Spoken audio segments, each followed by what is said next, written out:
And one. Welcome to episode number 11 of the Art of Move podcast with myself, Anthony Manuel, and my good friend, Dr. William Raybar. We're out here in the Canadian Rockies with another episode on the feet today. We already had a full episode called All About the Feet, and today is a little bit more of a deep dive into the nuances of foot function, foot biomechanics, and we want to kind of take a bit of time to dissect the differences between what a mainstream academic view of the foot would be versus what some of these newer models of movement are looking at the foot in terms of its function.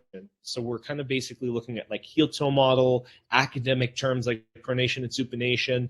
We're going to kind of dive into the anatomy of the foot and how people sort of deduced why you're supposed to move the foot in a particular way. And then we're going to look at how GOTA specifically, GOTA movement looks at the foot, how the rotary model of pivoting off the outside edge of your foot would kind of look at foot function. And we wanted to start with something a little bit more simple, a little more fundamental. I was just telling Will before we started this episode that I don't have a very strong anatomical understanding of foot tissue. I might have a pretty good understanding of some foot bone structure to a degree, but I don't have a huge basis of understanding on foot tissue or how the mechanics were taught in an academic sense. What I always thought of the foot as was, well, you start at your heel, you end at your toe. You know, you don't want to land on your toes. I used to run around on my toes all the time as a kid. And my mom says, stop running around on your tippy toes. And, when I was lifting, when I was a power lifter, it was always drive through the heels. It was always dig your feet into the ground, corkscrew your feet in. And I had a lot of, just lifting specific cues that focused more on the heel and the toes kind of as just like a gripping point as opposed to anything else. And then when I was walking, I didn't even think about the foot mechanics when I walked or ran. I just imagined it was like, well, you start on your heel and you propel off with your toe, and it's the power in your calves that propels you forward, right? I never thought about efficiency of movement. So those were the sort of, I didn't have a nuanced understanding of the foot. My understanding of the foot is becoming more nuanced and in depth as I dive into biomechanics in a more, I'd say, articulate way or a more particular way. And I'd like to kind of start with, Will, how has your view of the foot changed? Or let's even start more fundamental. What are your foundations in understanding foot function from your academic background? Yeah, so from the academic background, I think it's taught very similarly throughout, and it's used similarly in the strength and conditioning world. This is basically the heel to toe model where you roll off your heel and you come into the big toe extends and you come off that, right? So that's a very basic way to look at it. Your foot lands, you pronate, which means the front of the foot rolls into the big toe and you pop off that. That's no longer what I use as a model for myself. And a lot of people are very confused with new models like GOTAs and how it fits in, especially with the language, with the current model. Okay, so to back it up a little bit, I think we should get into maybe how because I want to go simple to more complex, maybe how we looked at it during lifting, right? So when I was into powerlifting, I was into CrossFit, it really is like dig in through your heels, push through the heels, right? Your whole foot should be on the ground, but if your heels are rooted, then and you drive through there, you're going to have a lot of power. And this works when you lift. Your heels are very stable, but as soon as you move it to a more locomotion-based system, it no longer applies or applies very little. And I would say the faster you walk or run, the less heel you're going to want to use. Okay, and I would even argue myself that walking, I don't use any heel. Like none at all? Not even there. I try not to use any. Very little. Sometimes it'll catch if there's uneven terrain, but now I'm not so much on my toes, but I try to keep the pressure off the heel, roll on the outside of the foot, and that ends up being the cuboid bone, the one right after. So this is the bottom of the foot that I'm showing you, the skeleton. Here's the calcaneus, the heel that everyone knows, but there's another bone in front called the cuboid bone, right, or cuboid. And I want to roll off that one just in front of the heel. So this will be right under where your tibia is, where the shin bone ends. If you look directly underneath that, that'll be pretty much where the cuboid is, give or take, depending on how forward. It's almost like a midfoot. It's like a midfoot strike that rolls off towards the front on the outside edge. Yeah, so I'm rolling on the outside edge. This is like my ideal gait, right? It doesn't hit every time, but basically I roll off that outside edge. I stay on 4 and 5, and I'm pivoting off that point. Okay, so I might have some weight come into the big toe or the first 2 toes, but I want to keep most of my weight pushing off the outside of the foot, and that goes for almost anything, any movement. I use it in boxing. It's way easier to pivot when your foot's up high, when your ankle bone's up high, and you're pivoting off 4 and 5, off the outside of the foot. I used to do it off the inside of the foot because I believed the foot was a tripod, and that made more sense to me. Mm-hmm. So I've changed a lot with how I use my foot, and the fruits in the movement are really showing. Okay, so I feel like I can pivot better. I feel like I can explode more. I feel like I can get power into my arms a lot better by using this method. But when we really dive into it, it doesn't jive with the current models that I learn, right? So I kind of want to unpack that this episode. Again, starting with what I just mentioned with lifting, it's tripod foot. Heel, 5th metatarsal, the outside of the foot, the first ray, so the first, basically the bone under your big toe.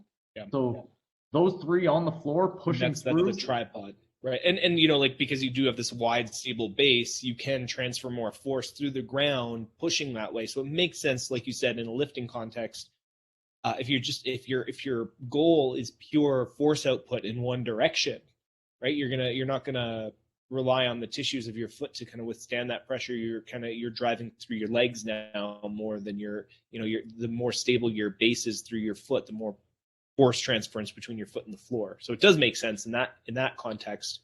But what you're saying is the implications for locomotion are the more you're programming that in, the less you're programming in the pivotal model, and you're focusing more on developing your foot to learn to be a tripod as opposed to learn to pivot. Yeah, I don't even think the pivoting model isn't really taught anywhere. Go-to movement is the first time I heard the concept. And I was like, that doesn't make any sense. It's a tripod, right? And that's always how I taught it. And I looked into the nuances of that, many different systems and people who espouse that. And it's pretty much everybody. Okay, so basically nobody disagrees with the fact that you go from supination to pronation. Basically, the outside of the foot hits, rolls into the inside of the foot. Most people would say the perfect model would be right at the big toe is when you extend. Okay, so it doesn't go past that, but it extends right at the big toe. Okay, but now I'm saying instead of just rolling in, I'm pivoting before I do that, and have pivoting intention. So rotary intention around that dot. That 4th and 5th is like a pivot point.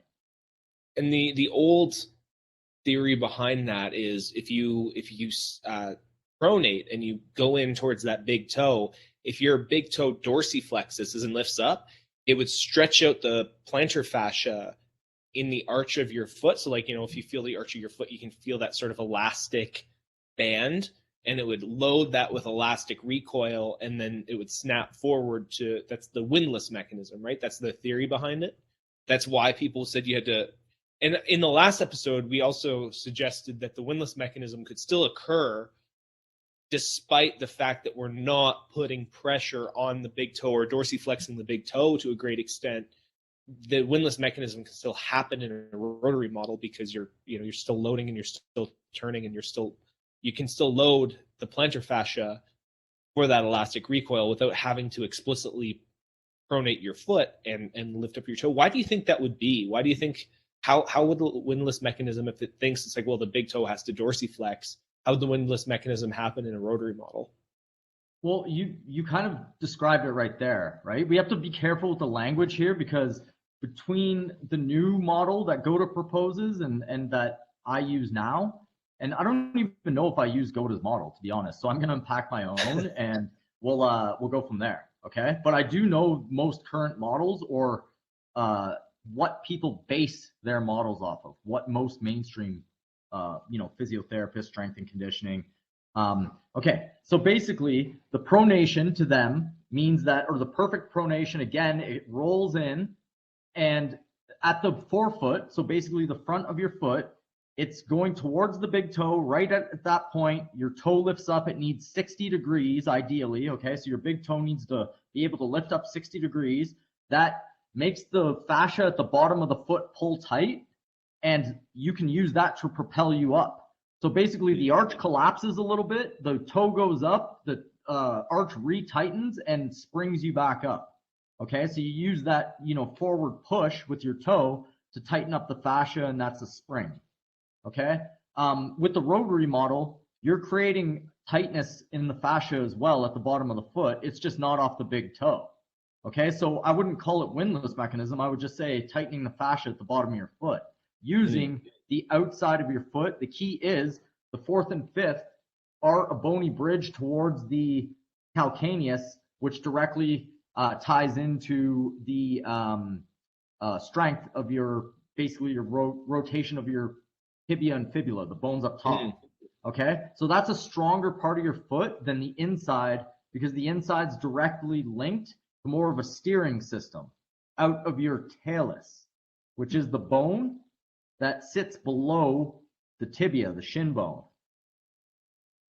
You know what I thought too is like a lot of the movement model of locomotion that we use requires us to load tension into sort of a bowing pattern, right from our hip all the way down the knee into the foot, right? And there is this bowing action that happens, where you turn into your hip, your knee comes out, your IT band loads the fascia down your, like, I think maybe even the pulling from that bow could be what loads the plantar fascia. If you think about it as one long kinetic chain, in theory, if you're loading that kinetic energy and you're lengthening and you're creating that bow shape, that could be how you're loading the windlass mechanism to release in the foot as well. I don't know. I'd have to actually look that up and see. But even if I'm just doing a bow in my leg, I can actually feel, some of the fascial tension in my foot without even having my foot planted, just by making that bow. Well, there's no question that a fascial tension happens, right? Like you have fascia. I don't think anybody denies that the fascial tension happens. It's more the question of where are the bones supposed to be? How are they supposed to stack to give you the most efficiency and the best energy transfer up your body? Okay. Right. That is the real question. And when you set up into that bow shape, were you describing the bow there? Yeah. Okay, yeah, so like a go-to bow, which is basically, again, the outside edge of your foot, in a standing model, outside edge of your foot, your knee points away a little bit. That is key in this one, okay? Knee is pointing away. You're in your back chain because you're slightly forward. That accesses your hip, okay? And when you do that, now you've created a pivot point, meaning that your hip and your ankle are in a line, or a basic line. Depending on how fast you're going, the line might move forward a little bit, but they're on top of each other directly, okay? And then your foot creates a point with which both the ankle and the hip pivot. Yeah, it rotates around it. It's the pivot point, right? Like, exactly. This is nowhere to be found in any model anywhere except what Goda's doing, right? So I've experimented with this myself in terms of thinking pivot point, and it's done wonders for my movement, okay? But I do want to unpack it theoretically as well, okay? This does not work with the current model because there's no pivot point. It's all linear, and you pronate, you get your foot to come down, and then your muscles lengthen at that point, okay? And then they bounce back, and that's kind of like, not the muscle bounce, but the fact that you've lengthened everything, and then it contracts and comes back. That's kind of like the rotation model in the current system. It's not a pivot point though. Yeah, well, and the joke is that, like, there's still rotation happening in both the pivot point and the mainstream model. With the pivot point theory is that you're just releasing that energy within that rotation as opposed to absorbing that force yourself, is my understanding anyway. I mean, like in the model, the current model that you're talking about, where you start supinated, you go pronated, and then you release that energy by, having that elastic bounce.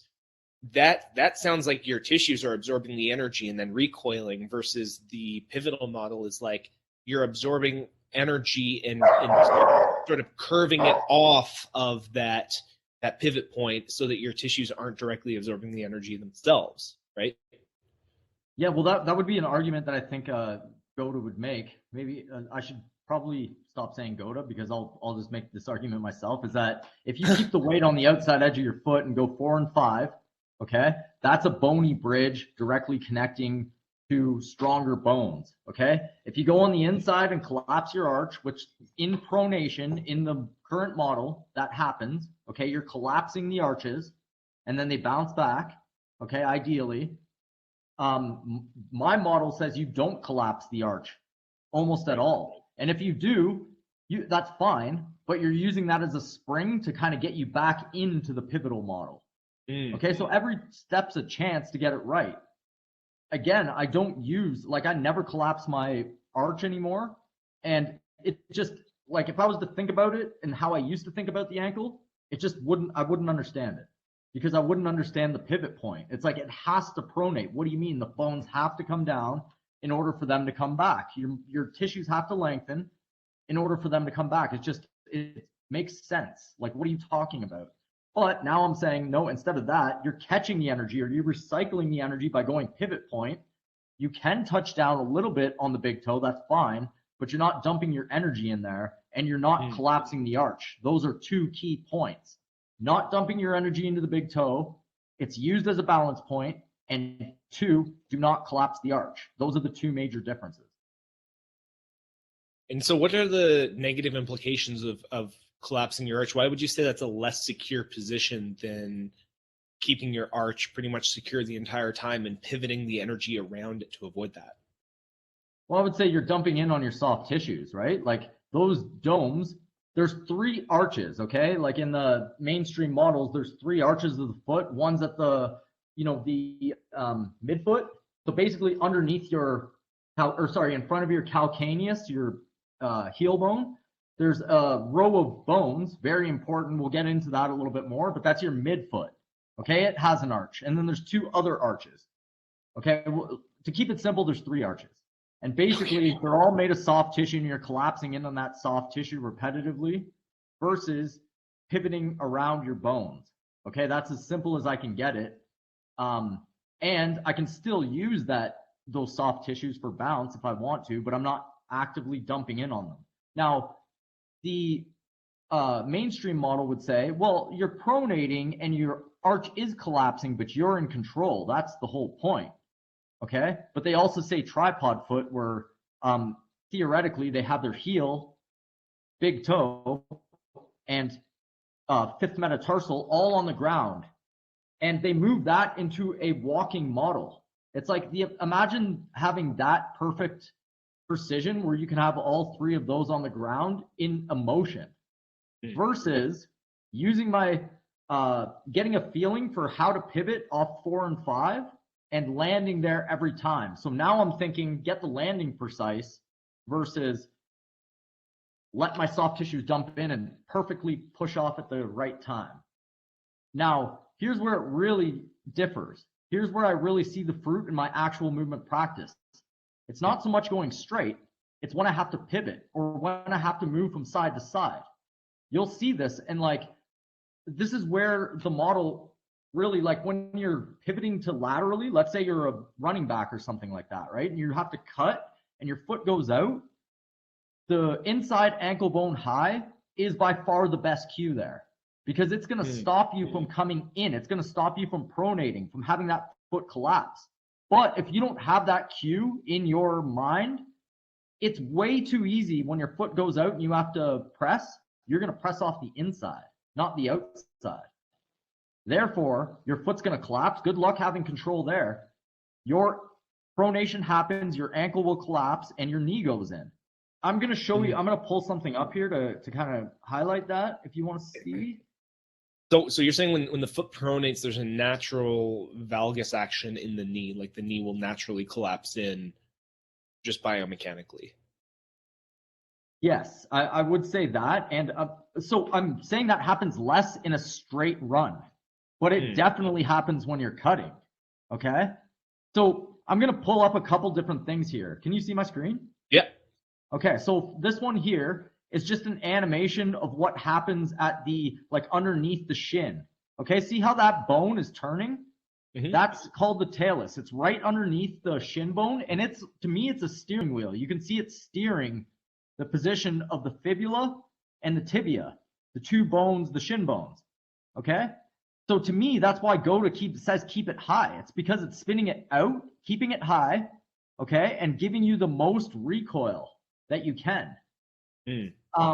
Now, there's a lot of caveats to that, but basically that's, to me, the talus underneath the shin bone is the steering wheel. Now, if I was to step out wide in this next scene here, okay, this is from GOTA actually, and it's somebody pushing in from the inside edge. Like I'm not sure what position he is, but he's a football player and he had to cut. And his behavior happens within a split second. If you're training yourself to go inside of your foot, and that'll happen when you pronate, okay? You are putting your you can even see on his back foot is like super heel in, duck footed.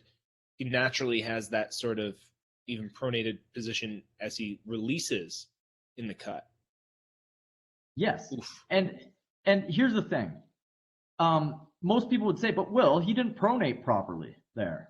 Like he didn't control it. He's not supposed to pronate that much. Well, he also, like, that was probably 15 times his body weight right there. Okay? And he had to make a decision in a split second. That decision has already been made by how he trains and how he behaves. So that's the difference. It's a behavior change, right? There, if he was training constantly to have the weight push out to the outside edge, call it supination, call it what you want, but the bone is going to be inside ankle bone high, push the weight to the outside edge, he would have been safe there. That is my hypothesis.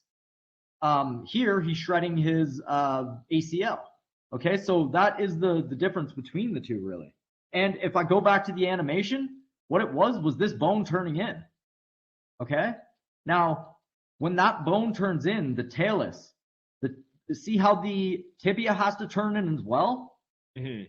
Well, it's turning in from the top, too. Okay? So your tibia is turning inwards, your knee's turning inwards, your momentum's going outwards. What's going to happen at your knee? That's going to be the focal point where all the energy goes and just dumps out. It is not a secure position.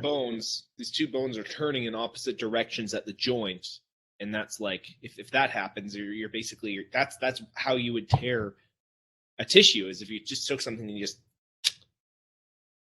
Exactly. You can even see in this video, you can see the shockwave going up his leg from the inside to the outside. Like the shockwave pattern through his tissues, even through his uniform, you can see it. Like it almost starts from the inside where he absorbs it, and then it wraps around his knee and tries to go out. And you can literally see that almost counter-rotational force that's happening as he lands on the inside edge of his foot. Like you said, probably 15 times his body weight at that force and that speed, right?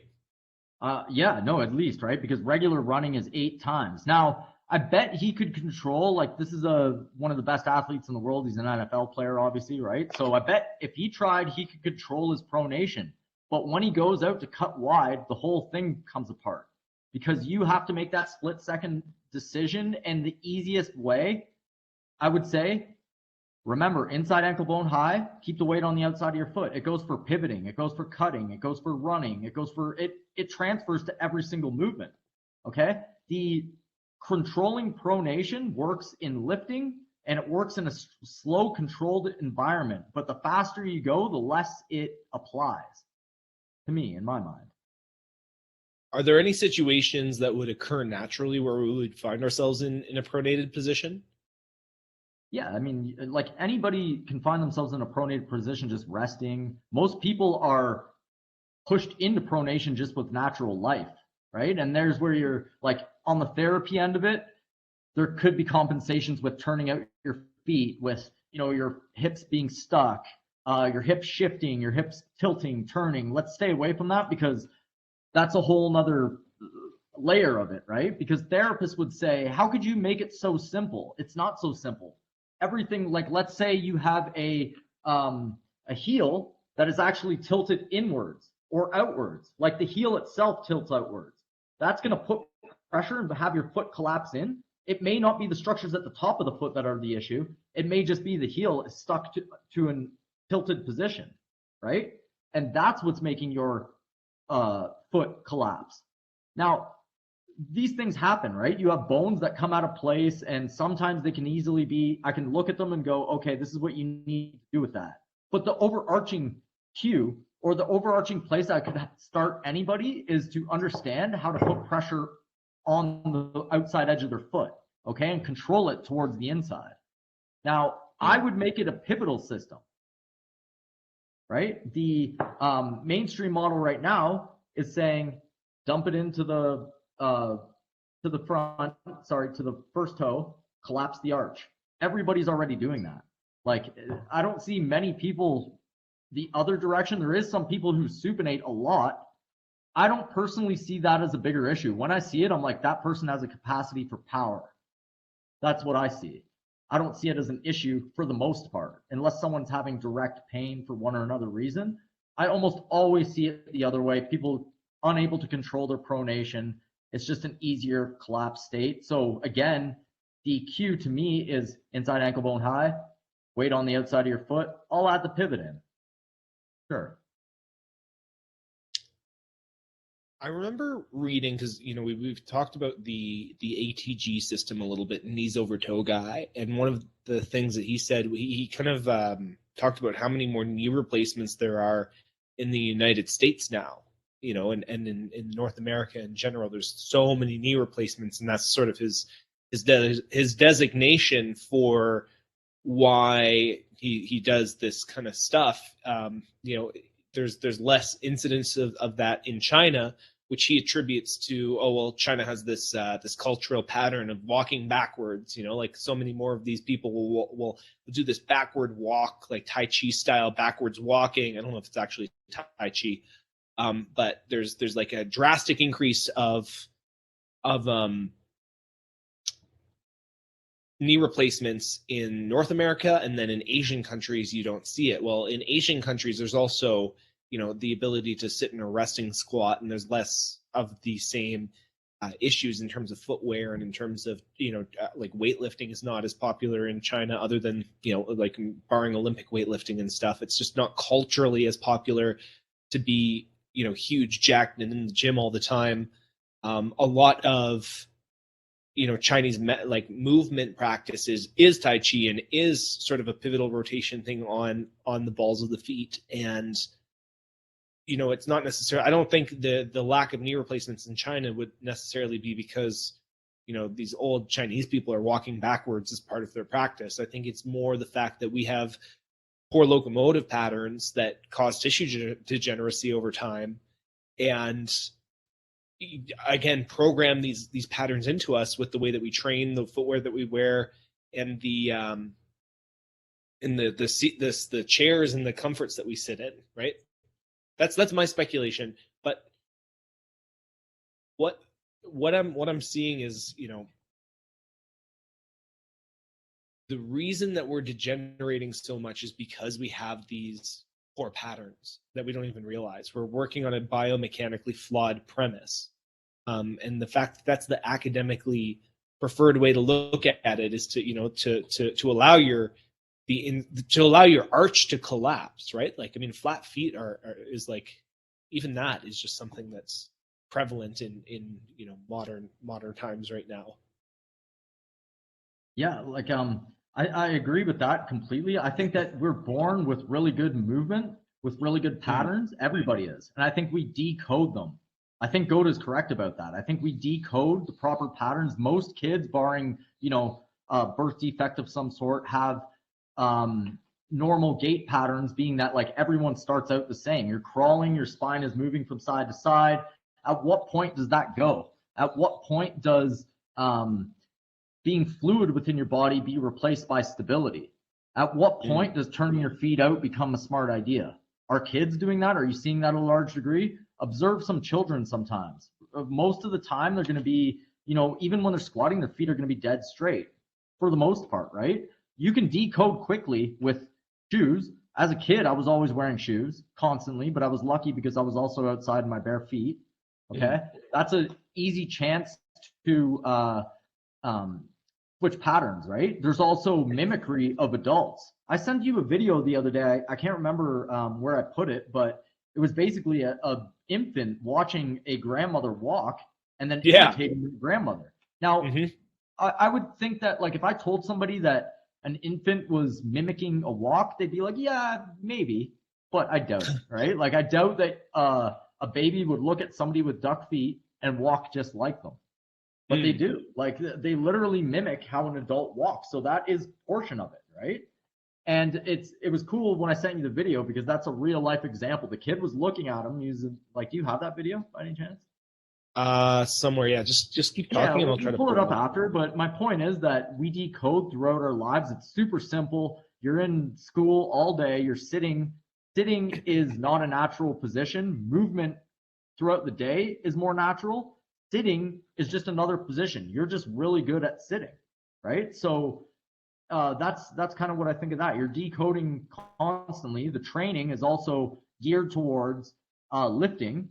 So that in itself could be good, but it's done mostly to have the most amount of weight possible and get the muscles bigger, which is, tripod foot makes sense there. Having your heel on the ground, rooting through the ground, being as stable and as strong as possible, brace the core. That all works in the lifting model. But as soon as you go into locomotion, as soon as you add 3D complexity, to me, it starts to dissipate in importance.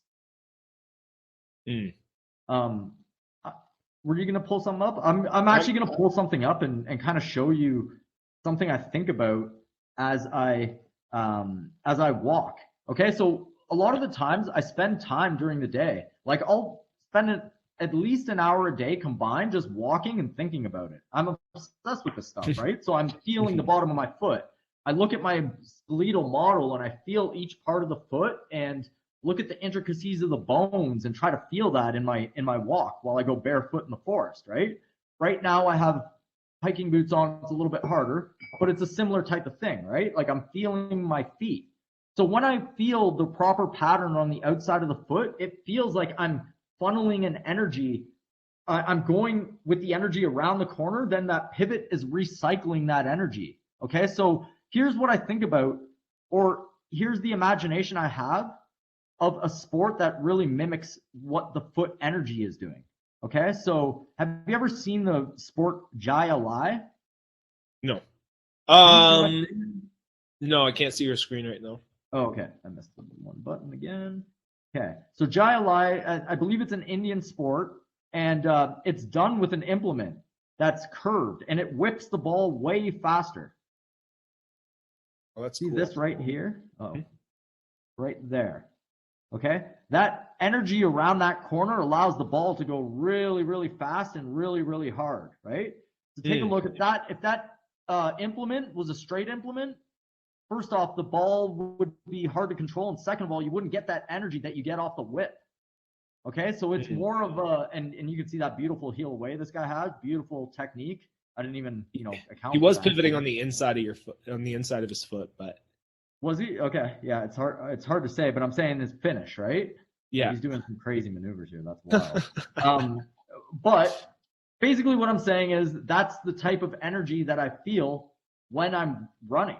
And when you get it correct, when it pivots like that, and I can take that energy and I can put it up my body to have my shin bones and my femur rotate at the same time using that energy that I get from the foot, then that's when I can feel the energy moving from side to side, and I'm really efficient.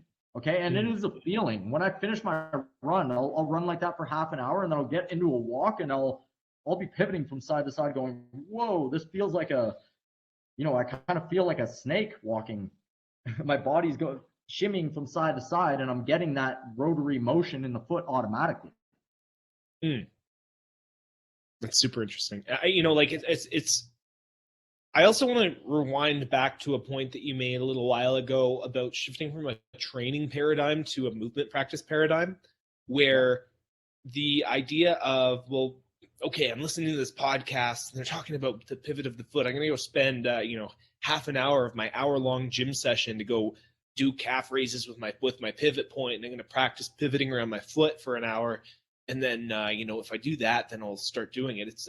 No, every step that you take is training your foot to kind of go into these patterns, right? And every deadlift you do is training your foot to go heel into the ground. In fact, probably more so because of the neurological drive associated with lifting a heavy weight. Just telling Will the other day, I did a 5-rep max deadlift. Just, it was like literally I had 2 warm-up sets and then I did 1 working set, and then I went immediately to push the sled, and all the patterning that I did for my foot to corner around that pivot point disappeared, and I reverted back to my old pivoting pattern, which was my heels out to in, which is the same patterning that I'm neurologically driving into my system when I'm driving my heels into the ground with the deadlift. So you're always programming yourself in every context, and it's not like, for me it was like, oh, well, maybe I can do the 80-20 thing where I'm like 80% of the time I'm thinking about my gait, I'm still programming it, I'm doing specific drills to program these patterns into myself.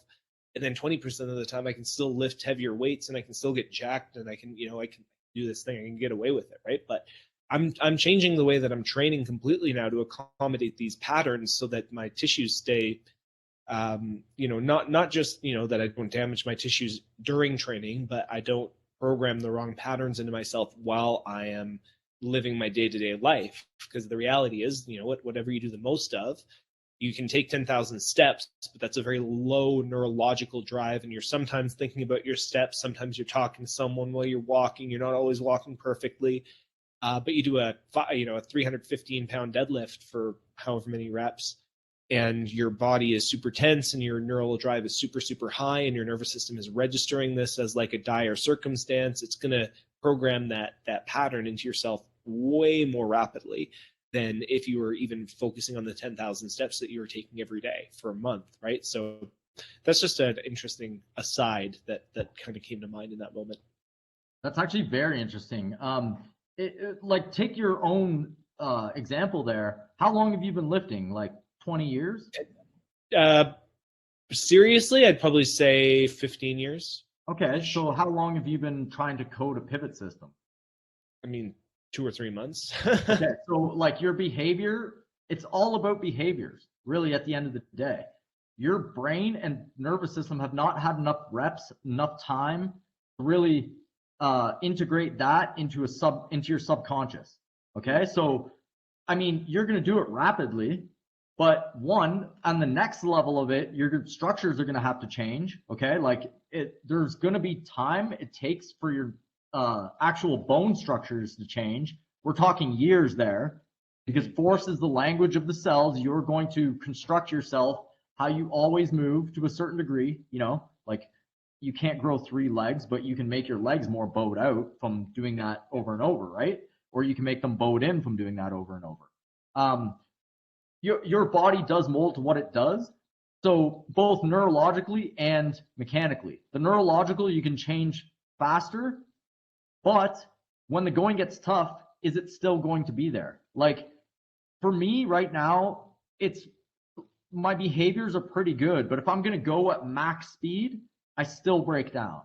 Okay, so I'm at that point now. I can cut, pivot. I feel pretty good, but it's not 100% there. And I think that's really a lifelong thing. The more complexity I put in my movement, the harder it is going to be for me to have it right from top to bottom.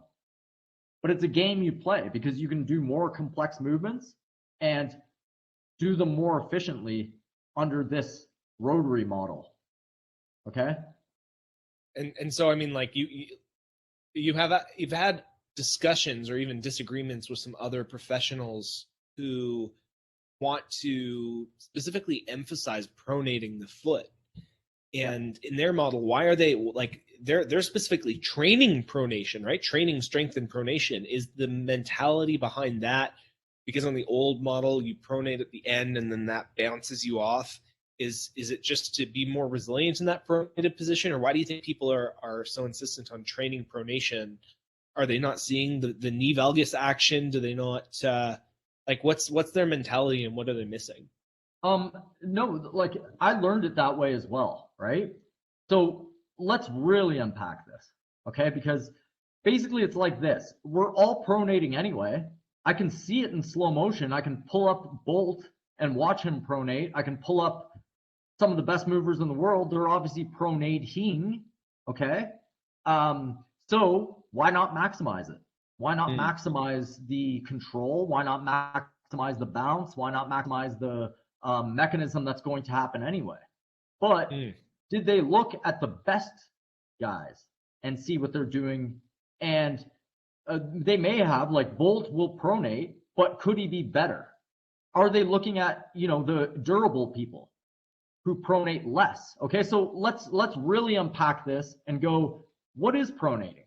There's forefoot pronation, the pronation like closer to the toes, and then there's pronating at the base of the foot, and that's your the first row. So your navicular, your talus, and your cuboid, the bones that are right directly underneath the shin bones. Okay, again, they control the steering of your ankle. Okay, and in a GOTA model, they say, don't let this navicular bone drop, or don't let the talus come towards the middle, because that makes it way too easy for the bones in the front to drop as well. Okay? The mainstream model says, no, the talus has to slide a little bit. So it should be neutral or a little bit pronated by the time you finish your gait.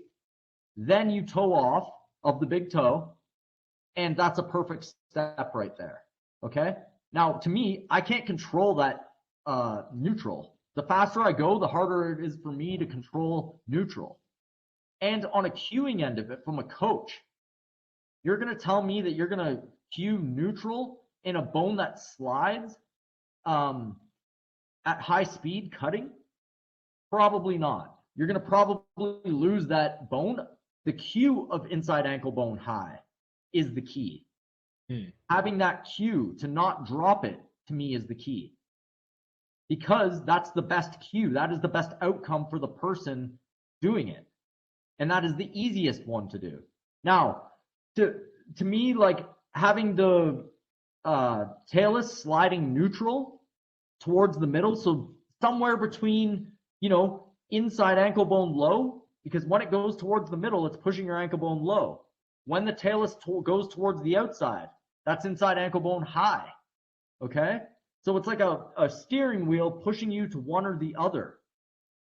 I want it high the whole time, and I want to pivot around that high, or I want my foot action to be around a high ankle bone, especially on a cueing end. So, like the criticism that GOTA gets for the inside ankle bone high thing is like, oh, well, what do you expect to never be in pronation? Like, look at all these athletes that find themselves in pronation. It's not so much that pronation never occurs. It's just that the most secure pattern is to keep that inside ankle bone high so that the shin is rotating in the right direction. You're not putting that excess pressure on the joints and the knee. And this is the most secure behavior pattern, so prioritize it. Right? Like, you don't need to train pronation because your tissues are resilient enough to withstand the natural bits of natural pronation that'll happen, but you're going to be more secure if you prioritize neurologically programming this behavior into yourself so that you're not in these compromised positions, so that you're not finding yourself in chronic pronation and putting that repeated stress on your joint over and over and over again. Yeah, well, like some of the academic guys that really like have the model, the current model, and are saying that it's correct, are like, are you crazy? You're not dropping your talus? It's like, that's impossible to do. Yeah, for most people at this point, it is very hard to control the talus because nobody has control over it, because they're just stepping. You can train this. This is what GOTA's saying. It's like, let's train it high, keep it high, and that'll keep you safe for the rest of your foot. Now, there's intricacies of the foot as well. If you want to look at those, you can too, but the cue is the best cue. Keep it inside ankle bone high. Now, when you do that, it's hard for you to go on the big toe. You don't want, like, under this model, the arch does not collapse. That's a big difference. No collapse of the arch in the inside ankle bone high position. Now, again, the academic, like, I'm separating it into the two, right? But really it is like that, where the models are all the same. GOTA's the new model that I haven't seen before within the foot, right? And that's the big difference here, is that GOTA says you cannot drop that talus. You cannot steer it towards the inside, because when you do that as well, let's talk about that. When you're steering the tail is towards the inside, I'm going to pull that animation up again so you can see it here. Yeah, and guys, these are all recorded on nofilter.net. So if you haven't gone to nofilter.net before and seen these episodes recorded live, we do video breakdowns. We do a share screen of anatomical videos and sport performance and movement videos so that we can break them down. If you want to watch the video replay, go to nofilter.net. Go check out my profile, Anthony Manuel, under the host page, and you can see all the video replays for the next little while. That's if you're listening on Spotify or iTunes right now. Okay, so again, we go back to this this model here, and again, go on No Filter and really watch the video here. I'll try to describe it the best I can. The bone directly underneath the shin bone is your steering system. It's directly connected to the first three metatarsals. So basically your first three toes work independently from your fourth and fifth. Can you see that, Anthony? Oh yeah. Well, even guys, like if you're sitting in a chair, like sit on the edge of your bed or something and put your foot flat on the ground, then put your hand on your shin, push the outside edge of your foot down into the ground, and push the inside edge of your foot into the ground. You can actually feel your shin rotating.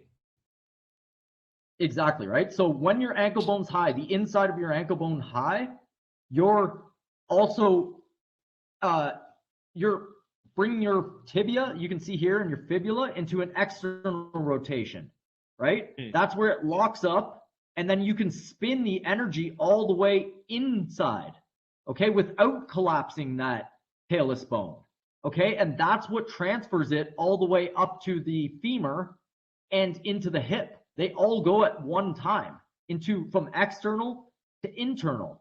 But if you're letting it slide, if you're letting this talus slide too early and the dome collapses, take a look at when the dome collapses, the tibia and fibula internally rotate early towards the inside, and you have a point that's not strong. You can't go from external to internal. You're just going from internal to internal. That doesn't even take into account injury prevention at the knee. This just takes into account how much torque I can create. Okay, so the stronger structure is the outside, but the mainstream model, the model right now says you need to have some give because your foot is it's rigid, but needs to adapt to the ground. Okay, so the adaptation to the contours of the ground, what they say is like the mainstream model says is the reason you need to pronate. Another reason you need to pronate is because let's say you're going over a rock, and we're evolved to go over terrain, not just cement. Okay, so when you go over terrain, if your foot is not adapting to the terrain, you're just keeping a rigid lever and pushing on rocks, basically, right? Or hard, solid ground. The problem with that is that I have a barefoot practice myself. I go on the outside edge, and it's a lot easier for me to ride the outside edge. And if I have to adapt to something, I do it.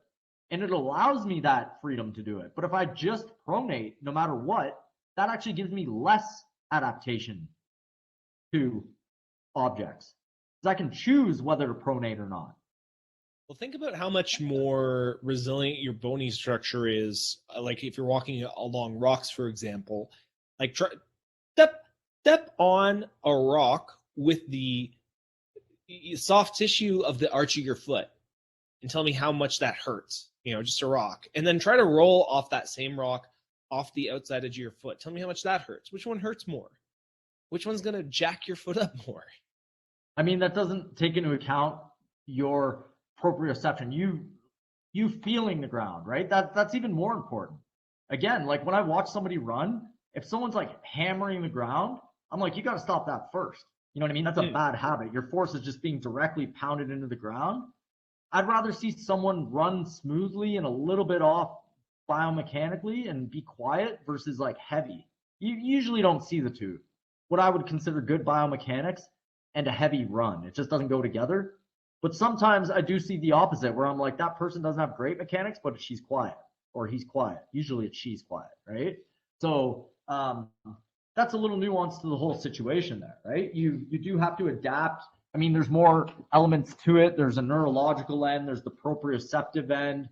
there's all that. But the question again arises, what is the best cue for you as a practitioner of movement or a human being? To me, it's keep the ankle bone high, because it's going to collapse anyway if you go over terrain.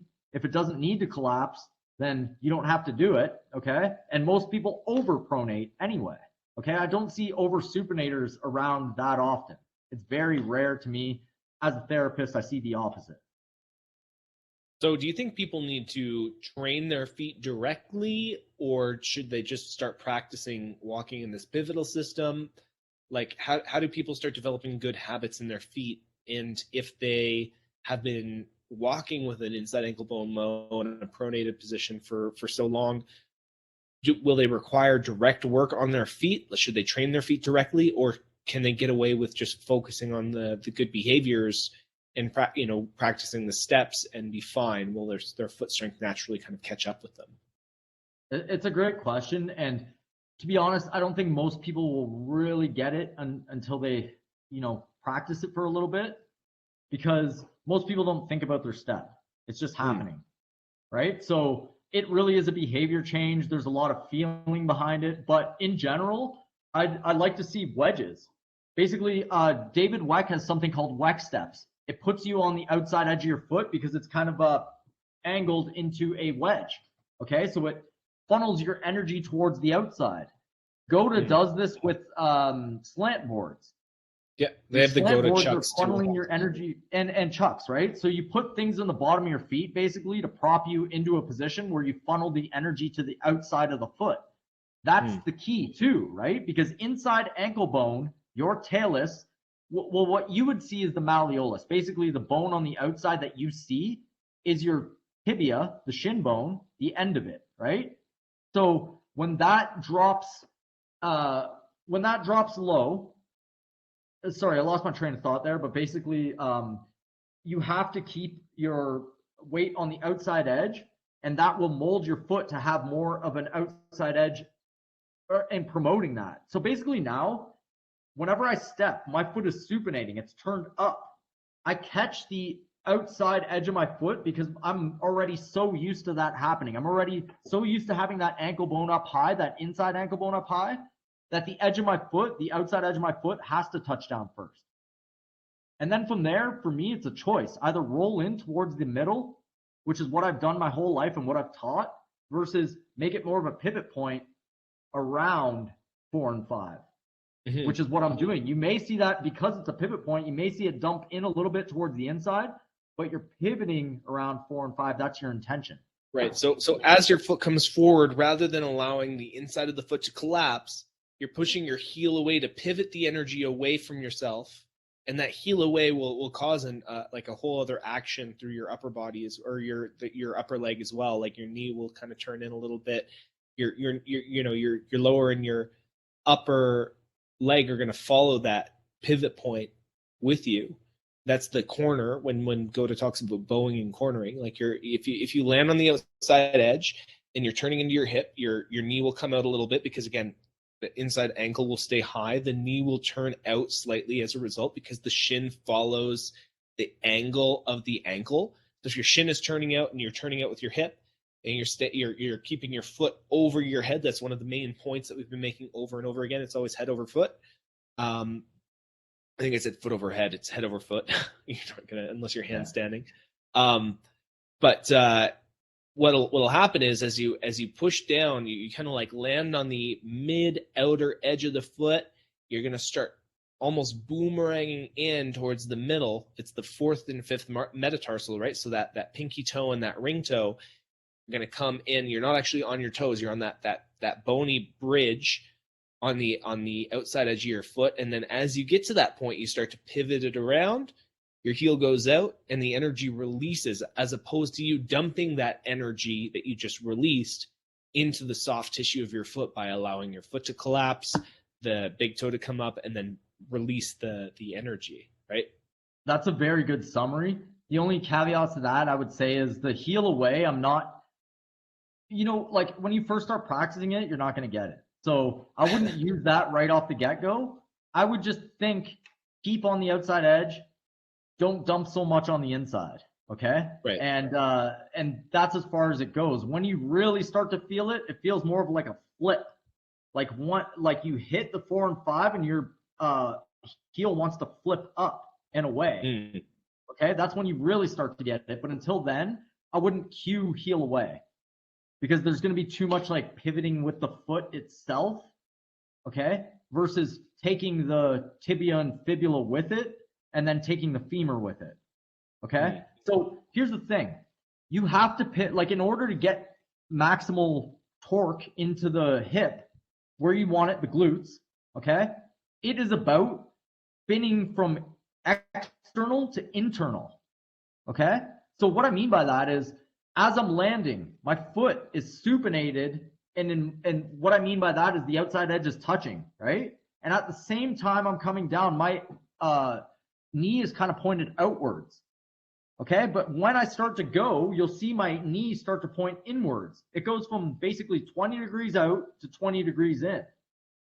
Okay, and that there is the actual pivot of the whole structure going at once. But if I just pivot at my foot, I'm not going to take my knee with it. Right. So that's why I wouldn't do the heel away cue off the start, right? Because it just doesn't work. Would you still practice the head over foot thing? Like try to have the weight transference from between, like if you're stepping on your right foot, your head and your weight is on and stacked in your right. Always. I always do that. That is balance. You can't have balance on one foot without your head over your column or your head over your foot. Okay, so actually you can by sticking your hip out, okay, or doing some weird position that you don't want to do because it's not going to be conducive to a next move. To me, this brings on another point that, like, what is stability? Why do we need stability when we're moving? The whole point of moving is to be unstable, but to do it in rhythm. Okay, so to me, the word stability just doesn't work there. In order for me to be stable, and again, I don't like using that word, but I have to have my head over my foot. And then I have a next maneuver right after that, a split second. I don't need to get in balance anymore because I'm already in balance when I'm in my column, head over foot. Okay. Would you say balance is more important than stability so that you can maintain rhythm? So stability is this word that people use for their joints, right? There's this idea of joint stability, meaning that if you move in a certain range of motion, you put a certain amount of pressure on it, it's not going to succumb to the pressure and collapse or overextend, or it can actually support the weight that is being borne upon it. That's my understanding of stability, right? If you're in motion specifically, right? Like if you have unstable ankles, then it means that if your foot supinates, then you can just roll your ankle, kind of thing. That's what someone considers to be. So you're saying that, like, stability is not necessarily an important thing? It becomes more important as you go slower and slower. So if I wanted the maximum stability, I would grab maximum weight I can, hold it on my body, and keep my body as stable as possible. You will be maximally stable. However, when I need to move, I can't be stable at any point. Okay? It's always like this ongoing thing. There's never a second that stops where I'm stable. I'm never not in motion when I'm moving. So I have to catch that stability by having the proper sequences and motions and balance. Otherwise, I'm not stable. So for example, if I'm a boxer and I want to pivot with my left foot, but I'm on my right foot and my head's over my right foot, or I'm in the middle, I can't pivot off my left foot. I can't do it efficiently. I'm going to have to transfer the weight there. As soon as my head hits the line of my foot, that's when the pivot is going to be most efficient and most in balance. At that point, I can choose whether to punch, pivot, step, but until I get to that point, I'm unstable. But it's not the same stability as when I'm lifting. Right. Now, in motion, do you think there is such a thing as, like, joint stability through motion? Like, would you need a certain amount of stability to withstand or to move through these even biomechanically correct things? Like, say, again, using someone with the idea of like a hypermobile ankle, for example, or someone who tore ligaments in their ankle a while ago and now it's hypermobile. Would they need to do strengthening work in order to create that security in a pivotal system? Like, would they be at risk for rolling their ankle trying to stay in the supinated position? It's possible that they may need some intrinsic work in the ankle. Like if you're hypermobile, this is a different situation, right? But I would still stay within the principles. You know what I mean? Like all the principles I described earlier, inside ankle bone high, staying on the outside edge of your foot, being in your back chain, all those things that I said before, they all still apply. But I may take some extra care of my joints. I may add in some functional range conditioning where I'm really feeling the end ranges of my joint, because that's the danger, right? There's always going to be more danger with unstable joints being, hypermobile, okay? Again, I would change the word stability, because there's some theoretical middle that your joints should be in when you're stable, okay? So stable hip means my hip is in the middle of the joint. But when I'm in motion, that's a dance now. We're talking a dance of the joints, multiple joints at once. They open, they close. There's never a point where they stop when you're in motion if you're using that joint. Do you know what I mean? So like if I'm talking hip stability, but now I'm talking my pelvis is moving at the same time as my hip is spinning, I have two articulations that are moving at the same time. The word stability, just the way it's used now, just doesn't work with that. Right. And the way it moves, or the way it's defined there, is just the ability to withstand at certain angles, or like basically not slip out or not, overextend itself. It doesn't, it's like, don't over articulate when you're withstanding basic load. Yeah. Well, I would say that again, it all makes sense. The slower you go, the more you lift. It's a lifting model, again, brought into a locomotion model. And to be honest, there hasn't been a coherent three-dimensional model that I've seen for locomotion until now. Okay. With, I'm going to say WEC method, GOTA, functional patterns does it a little bit. They prioritize gait, and they are trying to build a three-dimensional model of gait. I think GOTA is doing the best job. I've actually talked to the GOTA guys. I not criticized, but I was, really questioning what they were doing, right? And that's how it should be. They're presenting a new model. I use it in my own practice because that's what I like to do. I have my own practice and I do complex movements.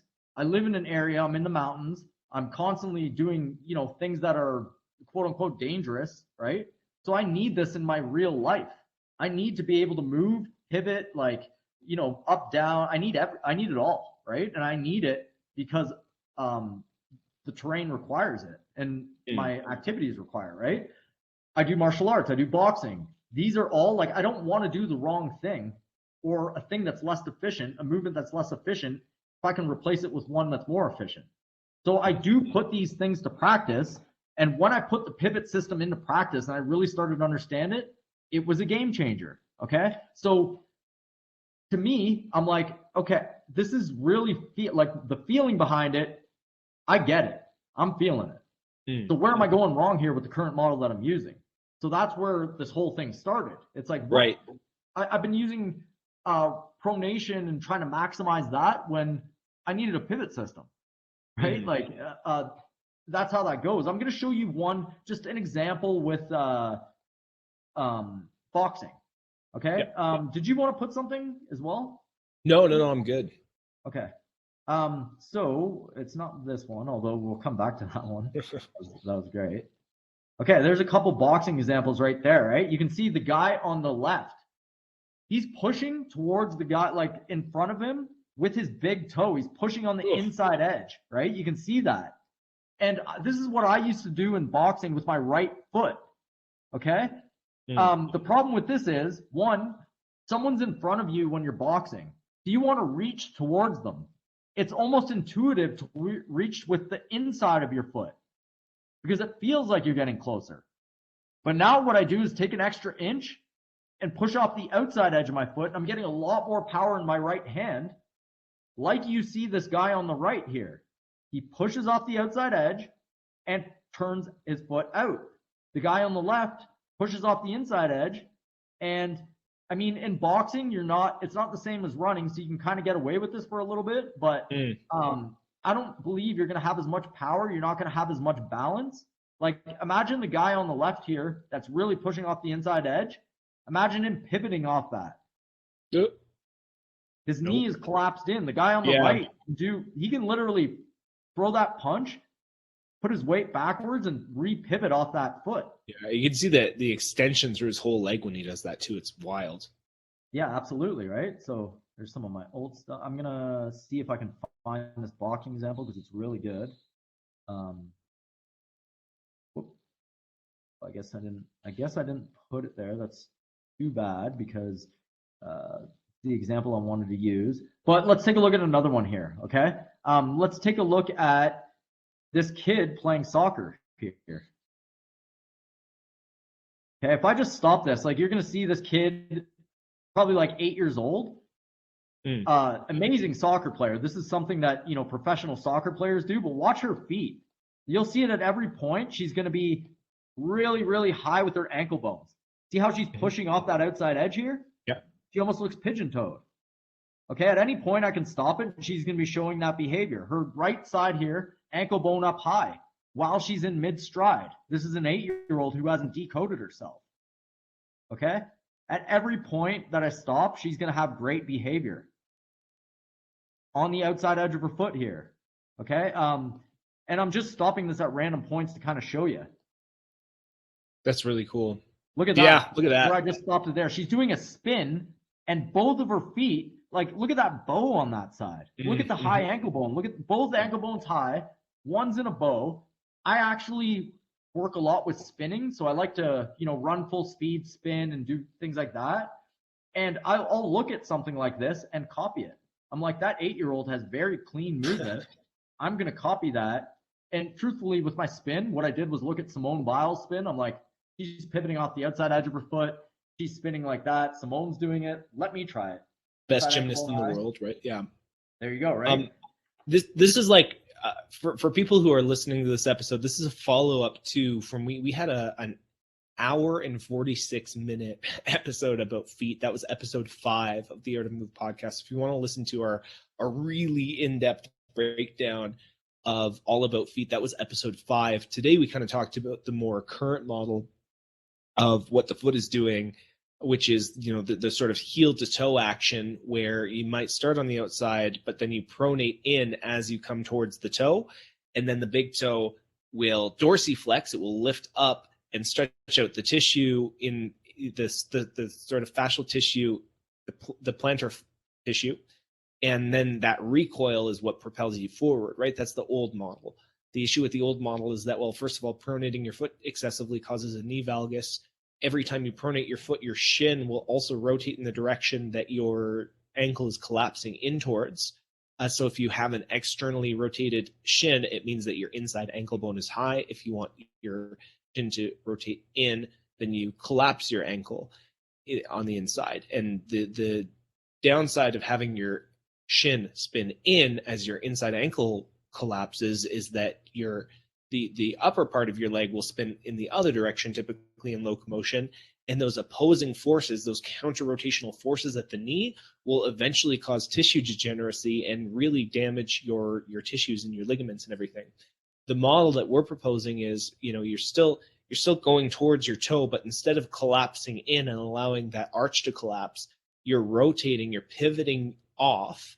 You're staying on the outside edge of your foot for the most part, and you're pivoting that energy out as opposed to dumping it in to your tissues. You're not letting your shin bones rotate in because you're keeping that inside ankle bone high, and that's going to protect your joints in the long run. This is a very, very fundamental. This is a new map. This is a new model. Like Will mentioned, in academic literature of the foot and of locomotion, there's no mention of a pivotal system. There's no mention of, everything has been windlass mechanism through that dorsiflexion of the toe and the stretching of the fascial tissue in your arch, essentially. So this is a paradigm shifting way to look at the foot. And we do have a very, very deep dive episode 5, all about feet. This is all about feet part 2, kind of comparing the pivotal system to the more current academic model, and just play with this, guys. Like, play with if it, like, the beginning practice is when you're walking, stay on the outside. Don't dive into your heels. Start on the outside edge of your foot and kind of boomerang it in towards the midfoot, as opposed to dumping into the big toe. And every step, try to keep your head over the foot that's stepping. Those two things alone will drastically increase the quality of your biomechanics for forward locomotion. The other caveat that I would put in there is just check to make sure that you're not duck-footed or even too pigeon-toed. I'd almost prefer a little bit of pigeon-toeing to duck feet, frankly, because it allows for that pivoting system to happen. But try to keep your feet as straight as possible when you're walking, and focus on staying on that outside edge. Is there anything else that you would leave people with today to kind of like think about the foot differently and think about how they're walking differently? Yes, I kind of wanted to play, like last night I had a chance to ask Go to some questions. I kind of wanted to play it over, and I asked them some tough questions and, about their rotary model. And maybe I didn't ask the best questions because it's very hard to bridge the models, right? In the academic world, in the current models that almost everybody uses, the language that they're using isn't even similar, right? Like the term pronation, they don't even have it. They're like, yeah, do what you want with that. We're on a pivot point system, right? So to me, pronation in their, like, Goda's model means the foot is coming back. Like, I can still have my foot come back, much like imagine you're swimming and your arm comes back and your hand comes back. Your wrist is a little bit loose and you're pushing backwards, right, with the water. Now, this is what's happening to me in the pivot point system. The pronation comes, your ankle bone's still high, but your foot's coming back like this, okay? Back and in with the ankle bone high. Okay, so if I was looking from behind, if I had a camera and I was taking a picture of you from behind, I would want to see the bottom of your shoe, your heel pointing away, and your toes pointing in as an indication of good energy. So that's the heels away thing. But I want to see it with an inside ankle bone high the whole time. So there's the pronation of the midfoot, the front of the foot coming after the step, after the pivot point. Okay, so the tissues are still coming lengthened. They're just doing it with a high ankle bone. Like, there's no, like, that is where the pronation that's used in terminology now, that's when it's happening in Goda. Or that's when it's happening in that pivot point model. That's what I see. The haters would say, now you're moving the goalposts. But that's what I see, and that's what I want, okay? So I want that, what you would call pronation, perfectly onto the big toe. Good luck with that as you're running, okay? Without dumping your talus and dumping the inside ankle bone low. I would rather see inside ankle bone high, and I'd rather see your heel away and the bottom of your shoe pointing at me, your toes pointing towards your other heel. And, the reason that people would say, like the haters would say, well, you're moving the goalpost, it's because we're not looking at the structure first. We're looking at the behaviors first, right? So when people who are haters are usually academically trained people who are being like, well, no, the model is this. It's like, well, no, the movements are this. The patterns are this. Let me figure out why the patterns like this work. It's like, we're not moving the goalpost. We're retroactively trying to explain in your terminology and use your map to explain why our movement system biomechanically works. That's basically, it's like, we're not moving the goalpost. We're giving you exactly what you want here. We're giving you a justification, even though the model that you're working on and the language that you're working on is limited in terms of describing the behavior patterns here, because you're looking at, these sort of sagittal plane like movements that like it. That's why people get frustrated, and that's where the disconnect in these conversations can tend to happen. Well, to me, there's no real satisfactory rotary model that I've seen until Goda. Okay, I haven't seen one proposed. I see the pronation, I see all that, but I haven't seen a coherent model that goes all the way up the body and shows you what's happening frame by frame, other than Goda. Now, the counter argument would be, well, I can turn on Usain Bolt, I can turn on any athlete and watch them drop their ankle bone and watch them pronate, so it's completely normal and you see it all the time. Somebody like Goda would counter and say, well, there is athletes that would most of the time in fast motions display inside ankle bone high. Ed Reed comes to example, Deion Sanders, like there's a lot of different athletes that would have this behavior. And even Usain Bolt, when he runs, his ankle bone's climbing, right? This is one of the things that I showed Goda yesterday. I was kind of challenging them with Usain Bolt's running pattern, right? And asking them what they were challenged on or what they have been challenged on. And it is, we see Usain Bolt dropping his into pronation. What do you say about that? They say, well, he has more in the tank. He has more efficiency. This is where you can argue it, right? And they also say that you'll never see a injury with the ankle bone up high. That is a huge claim that if you were a hater, you could be all over that one. You could be like, okay, I'll pull up a video showing you an injury to the ACL or to the Achilles with the inside ankle bone high. So it's very easy for people who don't like this model to debunk it. Go out, I'll tell you how to do it. Go out and find multiple examples of inside ankle bone high in an injury. Now I can tell you, maybe you'll find one with the ankle rolling to the outside. It's still you're still working with tissues, right? But you can see hundreds of examples of the opposite. Yeah. Of inside ankle bone low and injury. And that's where you see all of them. So what is the real issue here? Okay. The real issue is, what do you do when you're at high speed? When I'm at high speed, I want the weight on the outside of my foot. I want my ankle bone up high. And those two cues alone will do more than trying to control pronation. That's what I'm trying to say. Yeah, sweet. And I think that's a good sort of ending point to kind of wrap that up on.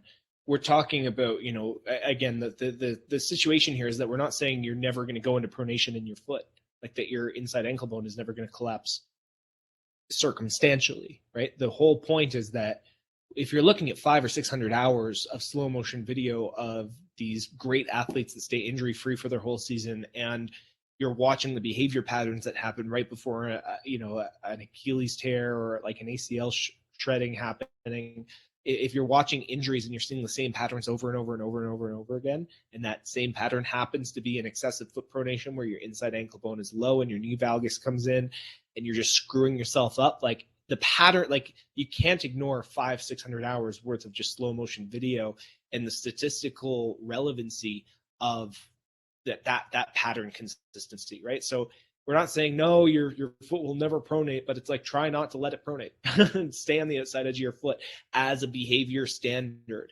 right? And if you want to learn more about some of the other patterns that follow that, we have awesome episodes on episode 2, the universals of functional movement. Learning to walk was one of my favorite episodes that we did, because it sort of describes the whole pattern right from the foot all the way up to the knee and the hip. And that'll kind of give you a more, it'll give you a better example of how force is absorbed and transferred in a locomotive pattern. This is episode 11 of the Art of Move podcast. If you are listening on Spotify or iTunes, again, highly recommend you go to nofilter.net and watch the video replay as well, because these are always way more engaging when you're actually seeing the videos that we're putting up. There's something about the visual element of this that really makes it stick, I find. I've listened to a lot of great podcasts, but there's something about seeing actual video footage and actual illustrations of some of these concepts that really drives the point home. For those of you who are listening, thank you so much for checking out our podcast. This is one of my favorite things to do in the world, is just talk about movement and to learn about movement and to educate people about alternate ways that will, improve their body. Will is like one of the coolest people that I know and one of the most in-depth thinkers that I know on this subject. So I feel pretty privileged to be able to host this with him. And if you're listening on a podcast platform, subscribe and then go check us out on nofilter.net for our upcoming live shows. Appreciate that, Anthony. And let movement be your medicine. Yeah, thanks, guys. That's episode 11.